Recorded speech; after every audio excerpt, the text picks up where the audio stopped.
광개토대왕은 한 번도 전쟁을 끝낼 생각이 없었습니다. 성이 무너진 뒤에도 고구려의 군대는 돌아오지 않았습니다. 도시는 아직 불타고 있었는데 다음 전쟁이 시작되고 있었습니다. 북쪽에서도 남쪽에서도 사람들은 점점 공포를 느끼기 시작합니다. 왜 저 나라는 계속 움직이고 있는가? 왜 고구려는 멈추지 않는가? 밤이 내려온 뒤에도 산맥 아래 횃불은 끝없이 이어지고 있었습니다. 눈 덮인 길 위로 기병이 지나갔고 무너진 성벽 아래로 또 다른 군대가 움직이기 시작합니다. 고구려의 전쟁은 한 번의 승리로 끝나지 않았습니다. 한 지역이 무너지면 다음 국경선이 흔들리기 시작했습니다. 해마다 지도 밖으로 고구려의 영역이 밀려나기 시작했고 주변 나라들은 점점 숨이 막혀오기 시작합니다. 광개토대왕, 그의 군대는 멈추지 않고 있었습니다. 391년 젊은 왕이 왕위에 오릅니다. 하지만 왕이 마주한 세상은 조용하지 않았습니다. 남쪽에서는 백제가 강해지고 있었고 북방에서는 끊임없이 세력들이 움직이고 있었습니다. 고구려는 아직 절대적인 강국이 아니었습니다. 멈추면 밀려날 수 있었고 주저하면 포위될 수도 있었습니다. 광개토대왕은 알고 있었습니다. 이 나라가 살아남으려면 먼저 움직여야 한다는 것을. 그 순간부터 고구려의 시간은 완전히 달라지기 시작합니다. 왕은 기다리지 않았습니다. 적이 움직이기 전에 먼저 군대를 보냈고 위협이 커지기 전에 먼저 국경을 넘어갔습니다. 밤마다 새로운 횃불이 산맥을 넘어갔고 해마다 지도 위에 국경선이 바뀌기 시작합니다. 그리고 주변 나라들은 점점 같은 공포를 느끼기 시작했습니다.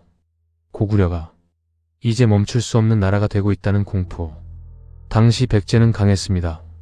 한강 유역을 장악하고 있었고 강한 군사력과 부를 가지고 있었습니다. 많은 사람들은 오히려 백제가 우세하다고 생각했습니다.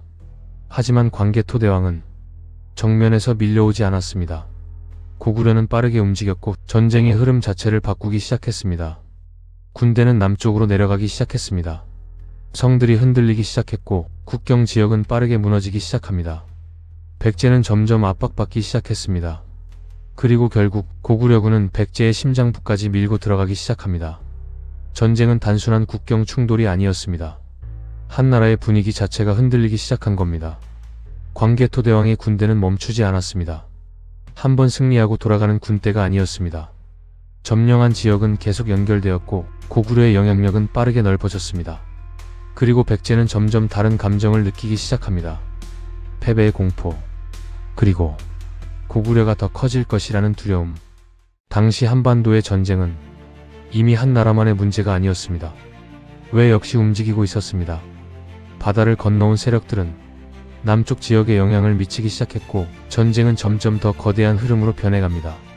그리고 광개토대왕은 그 흐름까지 끊어내기 시작합니다. 고구려군은 빠르게 움직였습니다.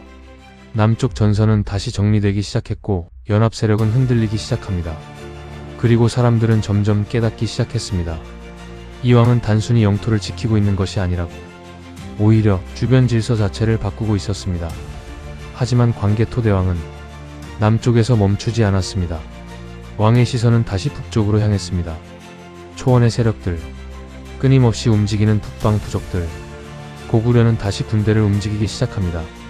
그리고 북방 역시 점점 고구려의 압박을 느끼기 시작합니다. 북방의 전쟁은 달랐습니다.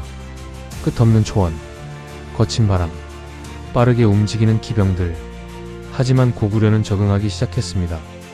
군대는 점점 더 거대해졌고 원정 범위 역시 계속 넓어졌습니다.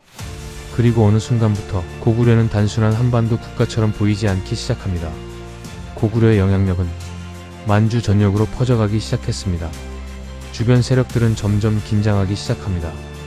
이 나라는 도대체 어디까지 움직일 것인가? 그리고 가장 두려운 점은 아직 멈출 기미가 보이지 않는다는 것이었습니다. 광개토대왕은 왜 멈추지 않았을까? 단순히 정보격 때문만은 아니었습니다. 고구려는 늘 전쟁 속에 있었습니다. 멈추는 순간 주변 세력들이 다시 움직이기 시작했습니다. 왕은 알고 있었습니다. 먼저 움직이지 않으면 결국 고구려가 포위될 수 있다는 것을. 그래서 고구려는 방어만 하는 나라가 아니었습니다. 오히려 전쟁 자체를 먼저 끌고 가는 나라가 되기 시작합니다. 위협이 커지기 전에 움직였고 국경이 흔들리기 전에 먼저 공격했습니다. 그리고 그 방식은 고구려를 점점 더 거대한 나라로 바꾸기 시작합니다. 시간이 흐를수록 광개토대왕의 군대는 전설처럼 퍼져나가기 시작합니다. 남쪽에서도, 북쪽에서도, 국경 밖에서도 사람들은 같은 이야기를 하기 시작했습니다.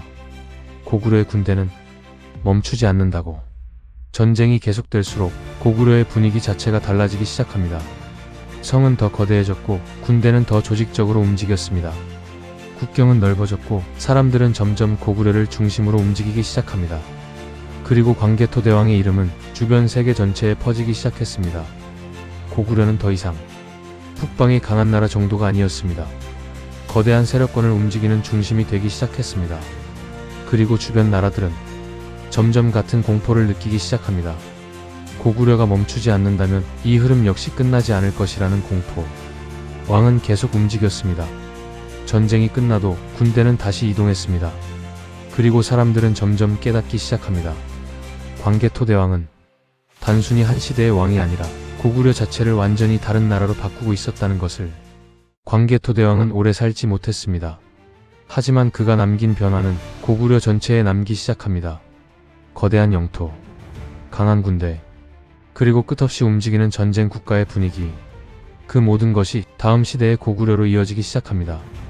그리고 시간이 흐른 뒤 고구려는 더 거대한 전쟁들을 맞이하게 됩니다. 수나라, 당나라, 거대한 제국들. 하지만 사람들은 점점 깨닫게 됩니다. 광개토대왕 시절부터 이 나라는 이미 달라지기 시작했다는 것을. 고구려는 단순히 성을 지키는 나라가 아니었습니다. 오히려 끝없이 움직이며 상대를 압박하는 나라가 되어 있었습니다. 그리고 그 시작에는 광개토대왕이 있었습니다. 남쪽에서도, 북쪽에서도, 국경 밖에서도 고구려의 이름은 점점 공포처럼 퍼져가기 시작합니다. 전쟁은 끝났는데 고구려는 멈추지 않았기 때문입니다. 사람들은 점점 묻기 시작했습니다. 도대체 왜 저 나라는 계속 움직이는가? 왜 저 왕은 계속 전쟁터로 향하는가? 그리고 그 질문은 시간이 지나도 사라지지 않았습니다. 광개토대왕은 단순히 영토를 넓힌 왕이 아니었습니다. 그는 고구려를 멈추지 않는 나라로 바꾸기 시작했습니다. 그리고 그 흐름은 훗날 거대한 제국들과 충돌하는 고구려의 시작이 됩니다. 광개토대왕은 왜 멈추지 않았을까? 어쩌면 그는 알고 있었는지도 모릅니다. 멈추는 순간 고구려 역시 멈출 수 있다는 것을. 그리고 결국 그 움직임은 한 시대 전체를 바꾸게 됩니다. 역사탐험. 좋아요 한번 구독해두시면 다음 이야기도 이어집니다.